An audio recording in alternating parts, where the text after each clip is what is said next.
Thank you for joining us on the 8th episode of Love, Success, and Real Shit.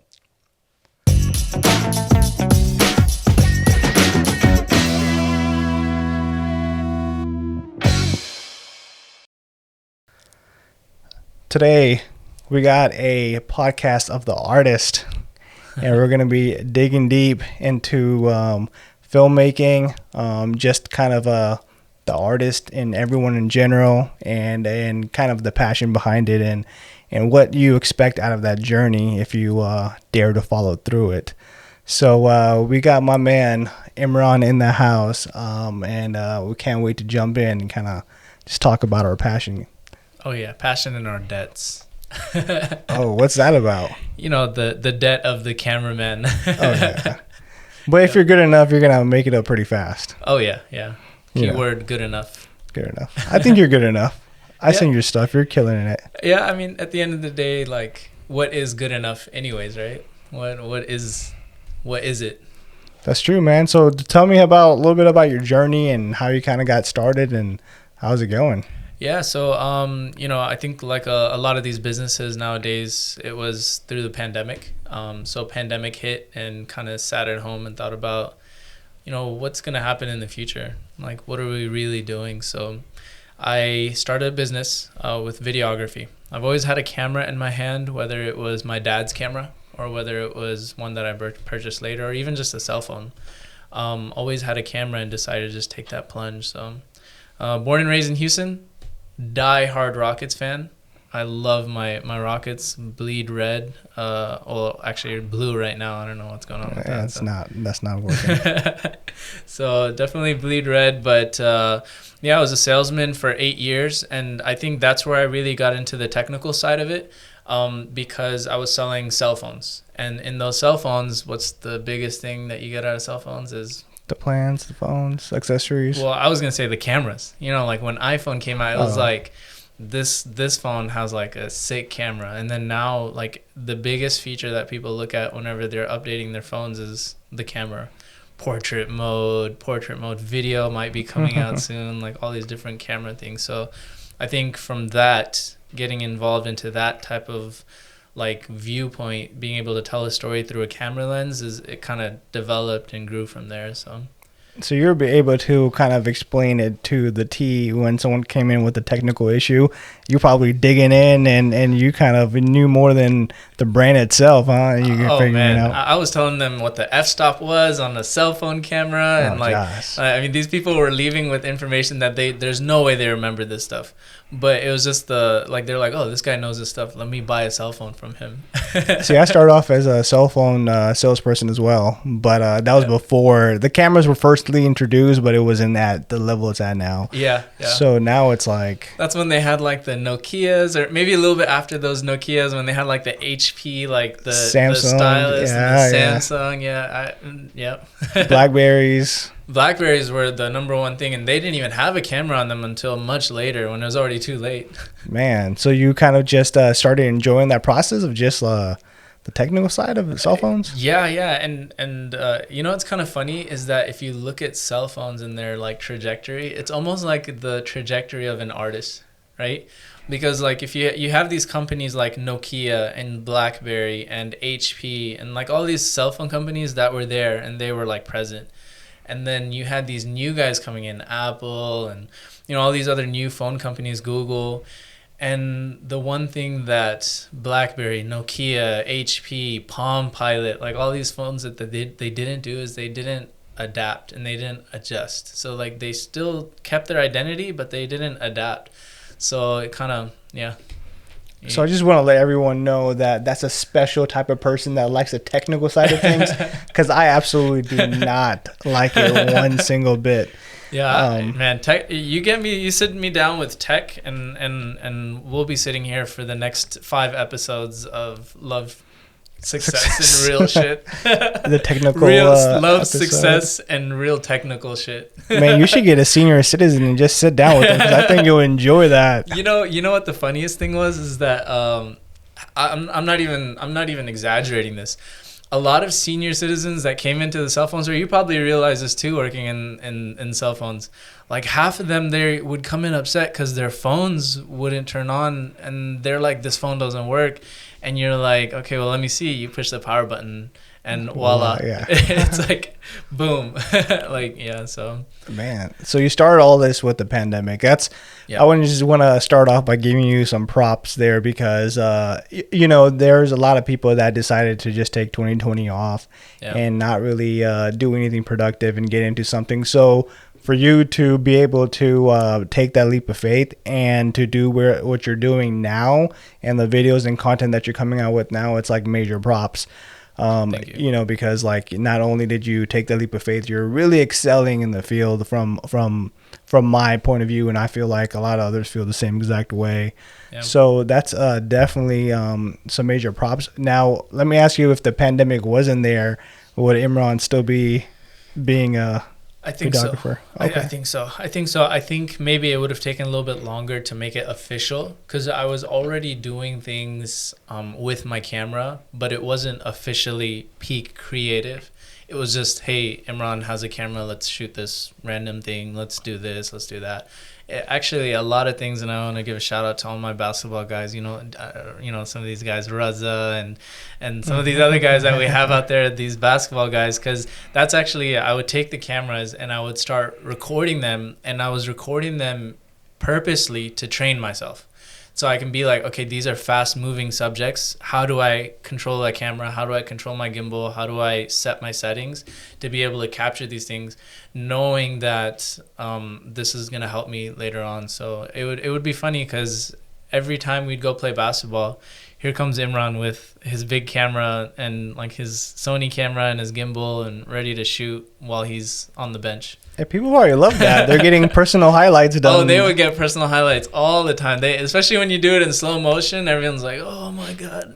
But then if they got blocked or something, they're like, "Don't delete that, delete that." Or if they thought they got fouled and everyone was like, "That wasn't a foul," they're like, "Yo, let's check the replay." Oh my gosh, where can we see those footages? They're actually on YouTube. I had uploaded all my stuff on YouTube. I haven't deleted anything, so you can actually, if you go to like my first videos, then you'll see like the progression.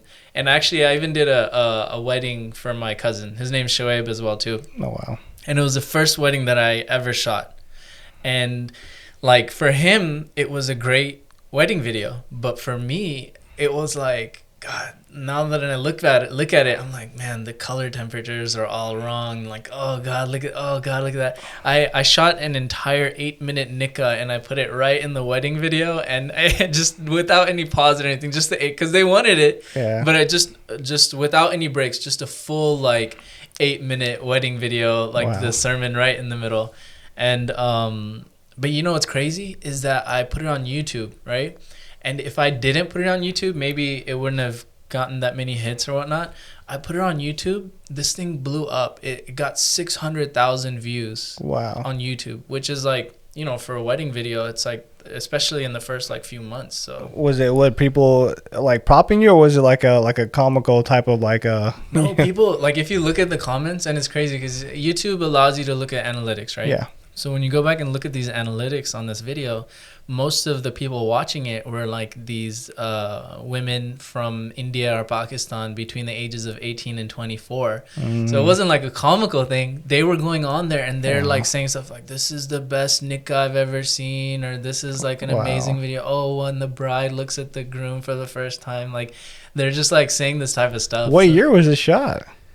This was shot like about last year, actually. No way. Or actually 2 years ago. 2 years ago. Yeah, 2 years ago. And yeah, man, it's crazy that something like that just blew up. And then, like, you know, seeing that video, I was able to kind of self-reflect and see what I was doing wrong. Seeing other people's work and seeing what they were doing, I was able to see what I did wrong. But it's just kind of crazy that if I never uploaded that, I would have not gotten those views, and maybe I would have not been as confident in starting a business. Like, oh, can I really do this? Can I not? I think that's like a big issue with us as artists, right? Is like, we have this talent or we have this skill, but like, are other people gonna understand us, or are they gonna receive it well? So I think that kind of satisfied that for me. Yeah, I think we're definitely gonna dive into that topic for sure, and talk about it. But speaking about the last thing, I think you might be a big thing in Pakistan and India, and you don't know about it yet. Bro, So, I mean, like, there's a famous Pakistani model, right, named Imran Abbas. Like, you might be able to put, there you go. Imran Abbas. Like, you might get some people here You thinking never that it's know. gonna be the other guy. It could be, bro. That's Yeah, you pretty never know. awesome, man. Yeah, but as far as like you trying it out and kind of self-reflecting and building that confidence, that's huge because you took that first step. Yeah. You know, and that's what a lot of people need to learn to just take that first step, and then they could do wonders. You know. Yeah, and I think that having a good support system around you is so important. Like, having when you're starting out, having friends to like help you and push you and grow you is so important. And then once you get to that step where you're actually putting out quality content, also surrounding yourself around people who are going to challenge you and push you and critique you and be honest with you, and not just say, wow, this is an amazing video. Like, having people that are going to be like, yo, this was great, but this is what you could have done better, or I didn't like this shot, or I didn't like that. Like, knowing people that you trust, surrounding yourself with those type of people is so key. No, it's very important, very important. So that's pretty interesting, man. Like, you know, I'm glad that you kind of took that step and kind of did it. So you are currently married, right? Yes. Kids? No kids. No kids. Just 2 dogs, Okay, which are, that's a handful. I mean, they're one's a 90-pound dog. Jeez. And then the other one's an 8-pound dog. So man. the 8-pound dog is mean, and the 90-pound dog is the like nicest dog you'll ever see. I think that's the case with most dogs. So they got a lot of drama going on, Oh man, you should see my videos for the dogs. huh?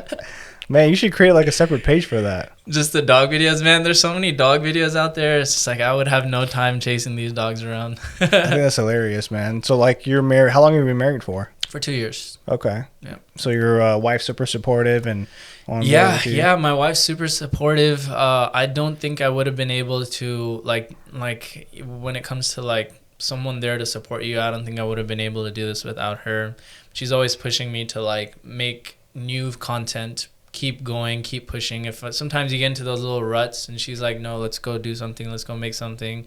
If I want to buy equipment, which is like, you know, financially, like camera equipment is not something that I can just go to a store and like buy for $50. I mean, you're talking about thousands of dollars of gear. And if you're married, you're definitely running that by your boss, right? So, Sure. you know, so buying that equipment, like, she's always been supportive, you know, like, yeah, let's do it. Let's get it. If it's going to help, she always says, if it's going to help you, then let's get it. You know, if it's something that you're going to use and it's a tool, like if it's a paintbrush to your art, then let's not let that hold us back. Good way to say it, huh? Yep. Absolutely, man. That's a good line. Yeah. And you know, this may be a little controversial, but a lot of times people say that you don't need equipment in film. It's not about equipment. It's about just seeing like your vision and like being able to put that out. But honestly, nowadays equipment does matter if you look at it. Like, it really does. The equipment is so much more advanced nowadays that if you don't have certain things, like if you don't have certain pieces of gear, then you actually can't like produce the story at the level that you may have it at your head. So having that person in your corner that's like, yo, let's not let like this stop us. Let's get into this or let's get that. That's awesome, man. Important. Are you working other than that? Yeah, so I have a full-time job. I work for the hospital here, and so I work in the imaging side. Okay. So I actually take pictures for my full daytime job, and then I do videos for everything else. So yeah. Man, so you're you got full weeks, right? Full weeks, yeah. Full weeks all the time. But when you want something bad enough, or when you want to show your obsession, then you're willing to sacrifice other things like time with friends or time with, you know, watching TV or Netflix and stuff like that. Now is it a 9 to 5 or is it different timings? No, it's different timings. So I'm salary. So sometimes I'm 9 to 5, sometimes I'm 9 to 9. Oh wow. Yeah, Okay. so it just depends on what like the job needs, what the job entails. Good deal, man. Yep. Good deal. Yeah. So that passion, you can't let that go. No, You got to keep doing that till it makes more than the other thing, right? And then you're good. absolutely, and I think you gotta keep finding things to keep you passionate because you've been doing this for a long time too. You've been doing it for since our mist days. Possibly, yeah. I mean, I remember I was in seeing, front of the camera I a don't. lot I then. didn't even know you. Yeah. And I just remember going to Mist and always seeing you on the screen with a movie directed by Ubaid. Said, yeah. Ubaid said he's an OG, man. I don't know if he Man. watches these podcasts, but he's an OG, man. Shout out to Abed, man. He Bro. was killing it at that time. Gosh. Yeah. I always tell him, I'm like, dude, like, because I've worked a lot with him, and we worked on short films and a lot of films that were probably not finished. Yeah. But man, he was known, and people were reaching out to him as one of the greatest editors at that time. Like, Dude, I think he was big in Houston. Do you He didn't remember know. how people used to like anticipate like there was one movie like it was the one with the mask. I don't know if you remember that one, and he had the He had a lot of crazy ideas with the mask, dude, man. Dude, I just remember being at Mist and people would just like anticipate. Like I think even the judges, they wouldn't show his movie until the end because his movies were so anticipated. It was crazy. I remember thinking this guy would become like a Hollywood director, or like, and so I don't know what he's doing now, but man, shout out to Obaid, bro. He saw that passion from a long time ago. Yeah, man. I so wish he would have carried on, man. I think he could have done some things. There's always time, right? We can always bring him back. Yeah, man. We gotta just pick him up, man. Just pick him back. Here, use my camera. Yeah, come on, bro. So that's awesome, man. So what's your? Do you have like an end goal, or are you kind of like what is your vision kind of with this thing? Yeah, so I have all these stories in my mind that I want to get out. And with film, it's like one of those things that you have to learn to be able to story tell. Like, people think that you can just tell a story, you can just write a book, you can just film something and show people what your story is in your head, but it actually takes so much skill and like homework and studying and being like an apprentice to someone or an assistant to somebody. It takes a lot of time to be able to develop a skill of storytelling. So my end goal is to be able to not only story tell in film, like making short films that I can put on YouTube and also put onto short film like festivals or whatnot, but also to be able to teach. I love teaching the technical aspect of it, and be able to teach like the actual like cinematography side of it. To be able to teach that would be great too. So that's why I'm growing my YouTube channel right now, reviewing like different cameras, different techniques, different things that I use for different types of shoots. So just kind of growing that. But the end goal is to be able to share these stories and teach people how to tell stories. Those reviewers get a lot of free gear, by the way. So if you keep doing it, Yo, man.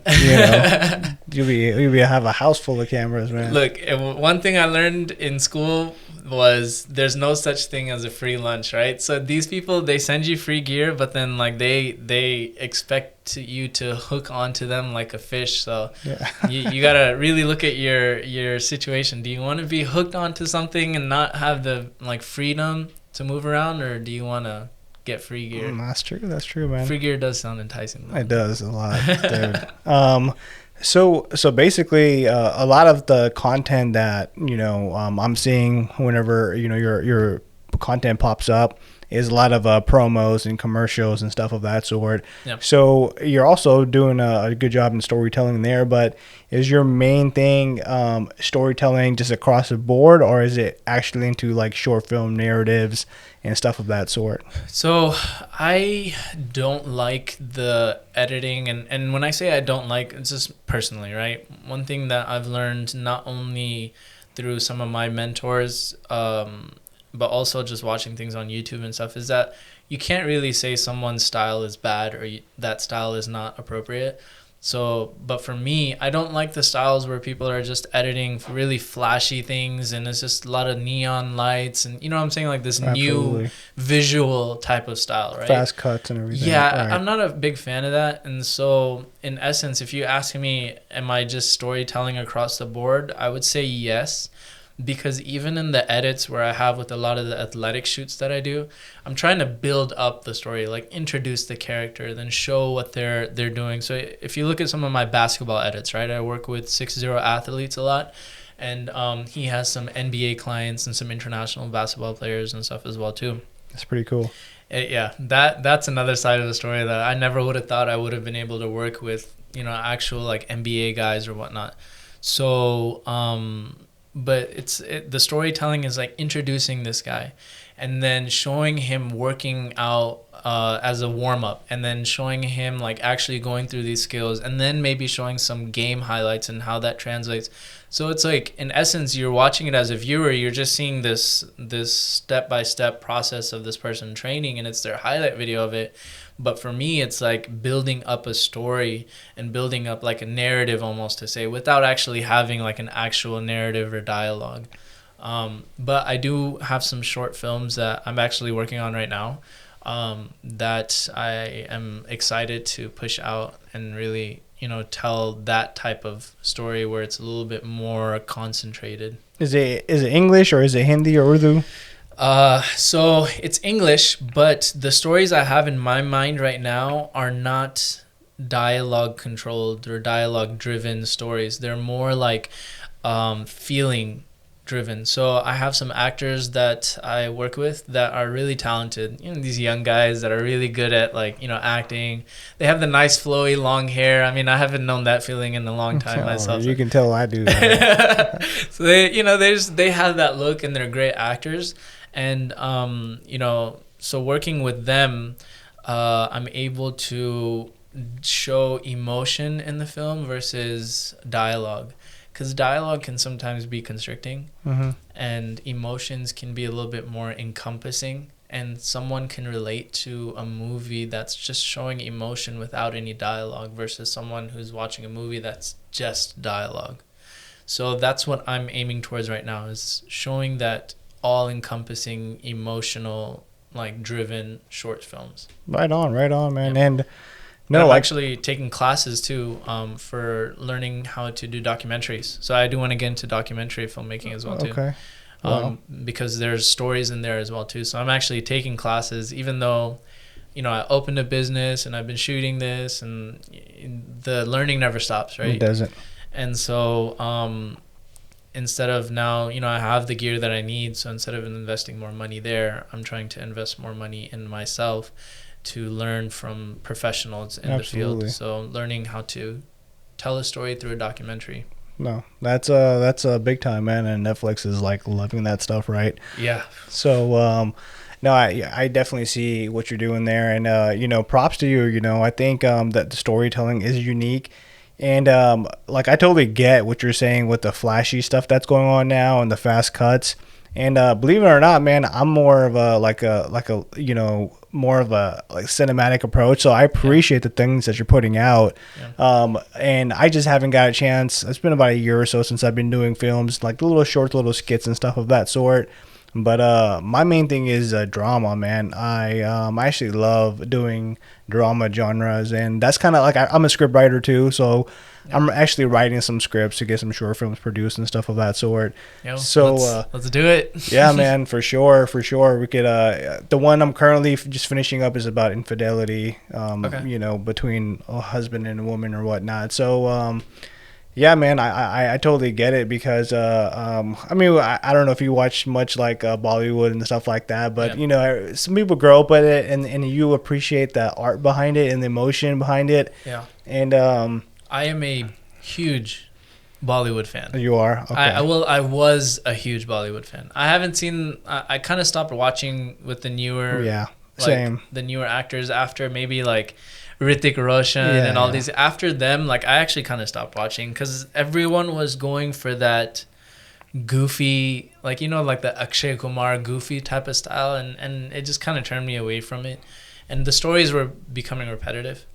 But yeah, bro, I am a huge 90s Bollywood Of guy. course, for sure, man. Like all those Shah Rukh Khan movies, the the Salman Khan movies beforehand, like before he got a little bit too swole. And then Yeah. yeah, man. I think I'm yeah, you're right. I'm very selective now. Yeah. Like before 90s, it would be several movies in the month that would be like bam, bam, bam, bam, that might, interest you. But now it's just like I am very selective, about where I'm gonna kind of watch the movie. You know, I do wait, like, of course, the big stars whenever they come out, any of the cons or whatever. Like, Yeah. I just like watching that movie just to kind of see, because I know it's not gonna be just Yeah. it's gonna be a mainstream film. So Yeah. I want to see what's behind it. How are they doing it? So, There's I a do. lot of like I don't know if you noticed the trend with Bollywood movies now though. It seems like they went through that 90s phase and then now they went through like this phase where it was like our version of 2000 Disney movies with like Hannah Montana type of like stuff, right? And then now it's moving into like very talented directors with talented Yes. cinematographers like telling actual stories, like even the shows that they're coming out with, the TV shows, like Yep. they're like actual content that people would want to Yep. watch. So I do kind of like the way that direction is moving. I mean I wish other Desi like Lollywood and all this would kind of keep up with that too. I don't watch a lot of like Pakistani Right. dramas and stuff, but like I wish and I hope that they kind of keep up with that trajectory too, because there's so many talented people in India, Pakistan. My Mhm. family's from Africa, and so I think I like knew that. I think someone had told me. yeah, I mean, I'm proud of it, man. I probably post it on my Instagram all the time. Yeah. Yeah, That's awesome, bro. yeah, Man, but no, I totally see you, man. Cause cause the reason I asked is because obviously I'm in the marketing world too. That's kind of what I majored in, and I started with just video marketing strictly, and then it kind of got to the clients were doing repeat business, and they're like, hey, social media marketing is a thing now. So then, photography. So then I kind of started SEO. So I started like pretty much getting a team together for it, but if someone was to ask me, what's your passion or behind it, because I thought I could just grow the company and try to do the cinema stuff like simultaneously, and it's honestly not realistic. yeah, It sounds like you can do it, but there's just so much, like, you can't grow a business the right way. Like, it's giving like two babies, you know what I'm saying? You can't grow them together. yeah. It's tough. So It's like photo and video. I don't know if it's you ever noticed, like sometimes I'll get clients that will want to shoot a wedding video and have us doing the photo, and I'll let you in on a secret, which you probably know, but like even the companies out there that offer photo and video, they're not doing photo and video themselves. They're hiring third parties to do For the sure. video, or they're hiring third parties to do the photo. So it's like no one does both, because you can't do both at an excellent level. One of them will have to sacrifice. Yeah. So No, I got some of those companies actually asked me to just do some B-roll Yeah. wedding stuff. But one thing, even though I feel like I might be okay with it, because just like I told you, I don't know jack about cameras besides ISO and turning it on really, and then moving the lens in and out. So like I'm good with like really getting like if there's a lot of commotion, like someone putting the ring on or the bangles, or just kind of like like I know those good shots. But for a wedding, even though I think I might be okay with it, I would never touch a wedding. Yeah. That's just one thing I just don't want to get into. Because I'm not passionate about it at all when it comes to filmmaking for weddings. Yeah. Just the whole gist of it. I want to do something that's going to be more, it's going to be more impactful, Yeah. with the storytelling and stuff like that. And I don't do that enough. And we started that with the Bathe. I had about, we started and we stopped. We started and we stopped. And then if you knew, I started a comedy channel and I started doing a lot of Shobi Masala things. Yeah, I remember that. And even then, like, those are fun to do, and those do really good social media wise, like engagement. But even comedy is not my passion, but I'll just do it just because there's so many easy ideas you can come up with comedy. Yeah. But I want to do like a dramatic masterpiece with a lot of emotions and stuff behind And it. if you're not doing what you love, then why are you doing it? Yeah. It seems like such a simple question, right? If you're not in love with what you're doing, then why are you doing it? Is it just for the money? Is it just for the like engagement? And so I think those are things that like both of us have come to understanding, like especially when it comes to doing something that's a passion. True. Right? If you have a job, right, then it's understandable. You know, we're doing that job to support a family, to make a living or whatnot. That's fine.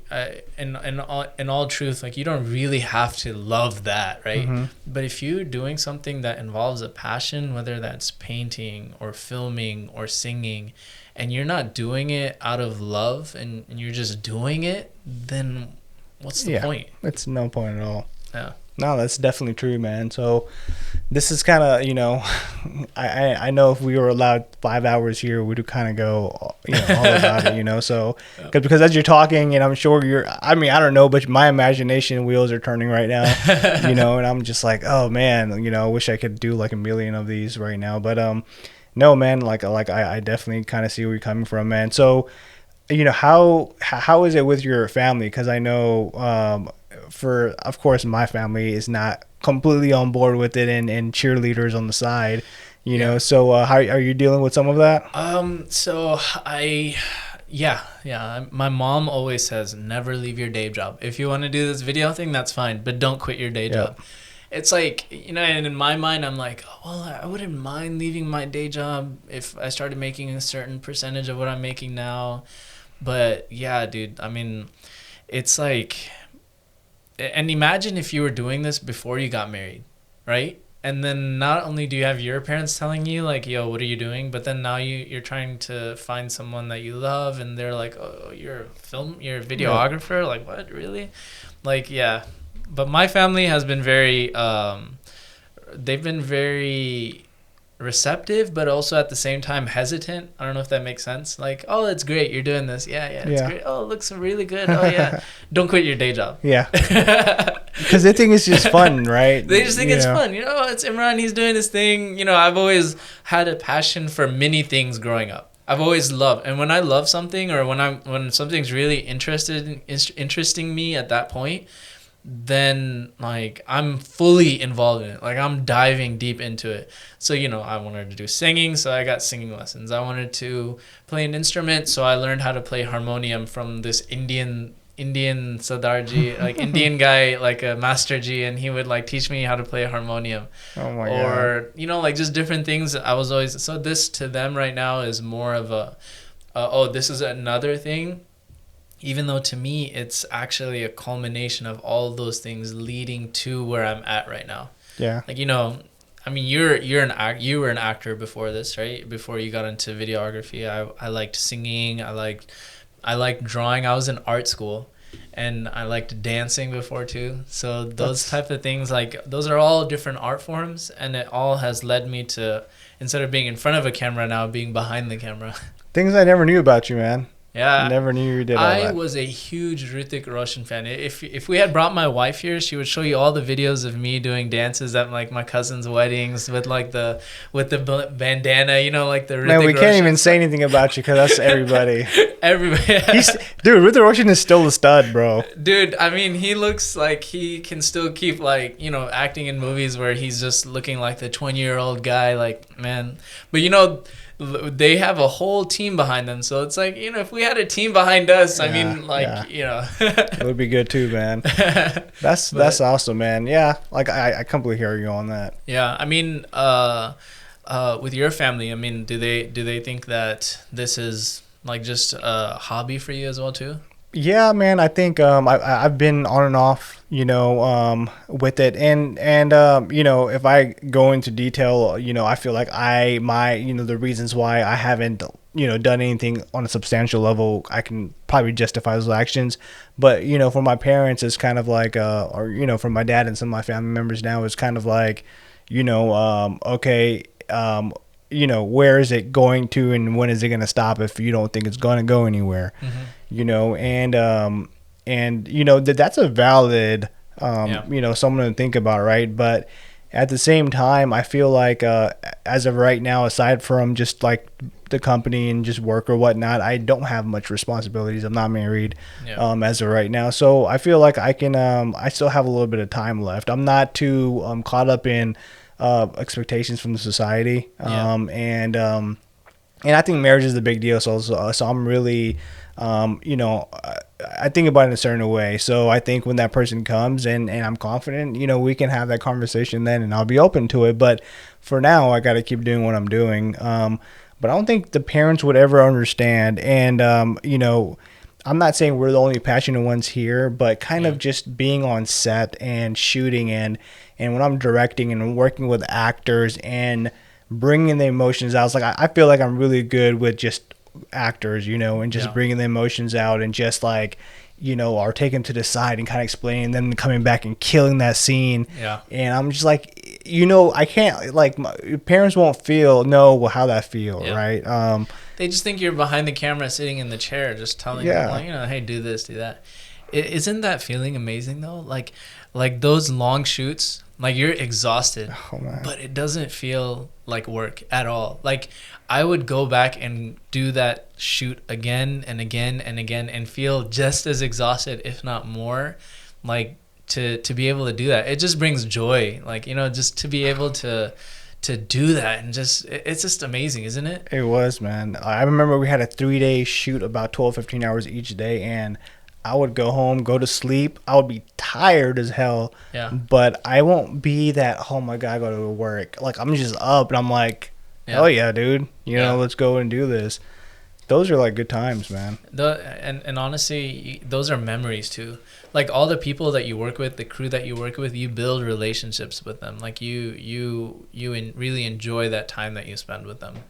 That's something that's, yeah, just like you said, it's always gonna stick there, man. Yeah, It's that's always why gonna you stick never there. burn your bridges. I mean, I don't know if you've felt this too, but like I was telling my wife that in this field, it doesn't feel like other videographers are competition. It feels like everyone props each other up. Mhm. Right? You probably saw me, Imran's doing videography now. I've done a couple of food restaurants, but you're not going to see me as like competition, right? You're like, yo, For this sure. guy's work is great. More prop. I see your stuff. It's like, man, Shoaib is killing it. Or, like I'll work with other wedding videographers, Right. and they will like see that, oh, Imran got a wedding client. They don't feel threatened. Like everyone props each other up, and like it's almost like this type of feeling that if you're more worried about other people, then you're not worrying about how well you're doing your own craft. And I feel like a lot of people know that in this field. So it's great to be in a field like that as well too. No, for sure, man. I know like for the restaurants and just kind of just the way that we're shooting some of the businesses, man, we go based off of like the client's vision, and they like that fast pace and stuff like that. Yeah. Not that like I'm just shooting what they want, for Yeah. the most part, or if I am working with the videographer, like, we're sitting out with the clients and they're like that fast paced music or whatever the case might be. But for that, we just go with kind of what they want, what we explain the different things that we can do, and we try to achieve that vision. Yeah. So it's a little bit different because you're still going based off of the client's vision, and everyone's different, Everyone's different. And not only Everyone's that, different. but we're also pushing the envelope with clients. Because like, dude, in our field, like videography is not a cheap field, but people still think that it's something that you can do for a couple $100. Like, yo, can you shoot me this video for Yeah. it? You probably get that so much, like, hey, can you shoot this video? Yeah, it'll be this much. And then you just get ghosted. That's it. Like, you don't ever hear back from them or nothing like that. And it's a struggle, but also like getting clients that are willing to pay for the quality of work that you're doing. Like, we just keep upping it up, and I think it's beneficial for everyone, because you can't shoot all the restaurants in the world.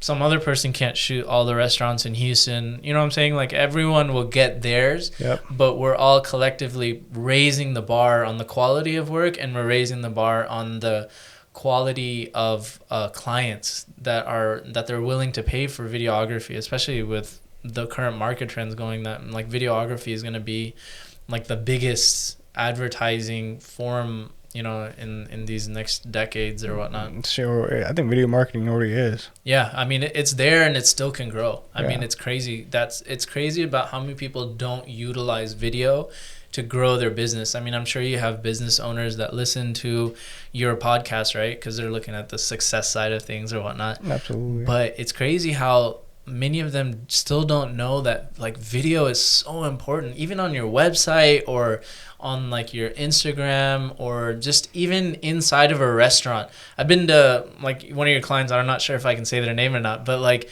I'm sure like, you know, all their TVs have photos and videos that you've taken, right? People don't realize how much of an effect that has. Like, you know, when you're sitting in a restaurant, you got like these quality professional pictures and videos on the TV in your restaurant. Like that makes a difference. Yeah. You know, like that, you see that all the time. Or even just a menu picture. Like instead of having a write-on menu or just like text on the menu, if you have like food next to there or pictures of your food or whatnot on there, it makes a huge difference. It does. What do they call it? Like some people are just good at looking at things, you know. Yeah. I mean, it's that visual. It's like we learn it in school, right? Like, are you a visual learner? Are you a auditory learner? Are you a learner like that reads things and sees, like understands it that way? It's the same thing. It's like you can't just have a menu, or you can't just have a picture of a guy shooting a basketball. You should also have a video of a guy actually playing basketball or coaching someone how to, you know, like play basketball. Oh, absolutely, man, absolutely. And you're I mean, everyone knows that you're like everything that you're saying comes from an artist, and the way you're explaining it is how an artist, like it's just that's how it is. So the artist just pretty much explained what goes on inside of your brain when it's processing these visuals. So I think everyone should take note of that. You know, that's pretty crazy, man. But Imran, like I think you're doing great. I think I know you've been doing a little bit of the restaurants and wedding stuff, man. Short films in general, man. Best of luck to you. Let me know how I can help you on that. Yeah, I think that's gonna be kind of the game changer. And if you already have a passion behind it and you're already doing good work here, I think it's gonna just 10x when it comes to that part because then you're telling what's on your mind, and it's just whatever you write down is being shot and is produced. So that's just another feeling, man. So I want to thank you for joining us on the podcast. I do want to give you a few minutes to kind of just let the audience know what you do. Well, we all know what you do, but how you can help in other ways. And you know, if anyone wants to go and or everyone should go follow his page and kind of see the creative talent that he brings is just outstanding, and appreciate it. And it's gonna keep getting better, man. So take the floor, buddy. Yeah. So you know, Peak Creative is a video focused agency. So we focus on creating videos for your businesses to kind of prop up your product or, you know, any other thing that you're trying to advertise. But we focus on the storytelling narrative side of that. So we want to be able to not just show your product or your business, but also be able to like give your product and business a personality so that people remember it. Like you don't remember a person walking down the street. You remember someone that says hi to you, and you kind of develop a little relationship with them. So being able to give your product or your business that personality. And, you know, we chose the name Peak Creative because I love to hike myself. And the views that I remember are always from the peak. Like you remember some things on the journey up there. You have these trees in the way and stuff. But when you get to the peak of the hike that you're going to and you see the views unobstructed by any trees and just the clouds, you see these beautiful views and everything is clear. So that's why I went with the name Peak Creative, and also the fact that we got to keep climbing and we never stop. That is literally the best. You know, someone that whenever I give someone time to say whatever, that's the best explanation and kind of like that I've got so far. Everyone gives me like 30 seconds. So yeah, honestly, you know, I'm blessed because I'm surrounded by very talented, you know, videographers, creative minds like you. Us creatives, we really got to stick together. But for us to be able to grow, we got to kind of expand and bring more people in and stuff. And I'm not the most experienced creative. I'm not the most talented creative. But, you know, the thing that we all have in common is that we're all working hard and we're all trying to just keep advance. And we all have strengths and weaknesses. You are a director. You see the whole picture. I like seeing I like taking your picture and putting it onto film, and I know the technical aspects of things. We may have someone else that is really good at audio, which makes such a big difference. So all those things coming together and kind of creates a community for us to be able to keep growing and make awesome podcasts like these. It's beautiful, man. We're about to kill it. We're about to make some movies, man. Let's do it. Stay tuned, guys. Hey, 2021. Next movie, love, success, and real shit. Oh, okay. Stay tuned, guys. This is where we are saying that we're gonna do some shit in 2021. So stay tuned and just watch what we do. Yep. Love you, John Wall. Peace out.